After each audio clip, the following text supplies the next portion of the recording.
Hi guys, for today's video, paborito mo yung lulutuin ko, dahon ng balinghoy, nakain ka nito? Takway, nakatikim ka na rin ba? Yung gata, wag na kasi common yun. Yung balinghoy at takway, napaka-common dito sa amin, sa Capiz. At nung kumulo na yung pinakasabaw, nilagyan ko ng dinikdik na luya at sinabay ko na rin yung ating dahon ng balinghoy. Pakuluan lang ito, pagkatapos saka natin isahog yung ating takway at yung bangus. Yung bangus nabili ni nanay ng 200 rather. Tatlo. Ang lulutuin ko lang ngayon is 3 ulo at 3 katawan. Yung 3 katawan at yung buntot niya is mamayang gabi ipiprito. Diskarte lang, Mari.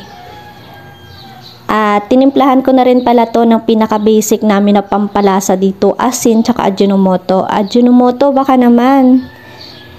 Yun talaga yung pinaka-pampalasa namin dito. Minsan naglalagay din naman ng magic sarap pero minsan lang depende sa niluluto. Pakuluan lang natin hanggang sa maluto yung ating takway at bangus. At yung takway at balinghoy pala ay hindi nabili. Kinuha lang yun sa tanim ni tatay.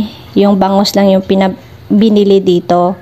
At nung luto na yung ating bangus tsaka ating takway, saka ko nilagay yung ating kakang gata. Yung gata pala or yung niyog is hindi rin naman binili.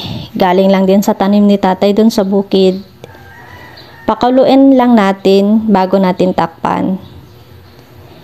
Nakatry ka na bang kumain ng ganitong klaseng ulam?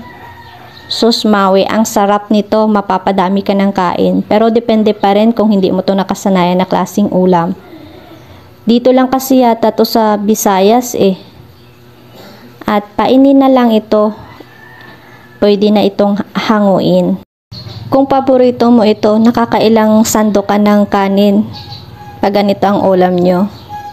Diet muna ako, magulay na lang ako kasi pakiramdam ko caterpillar is waving na eh. And luto na po ito, Mawa. Pwede nang hanguin. And that's it for today's video. Thank you for watching. God bless. Bye.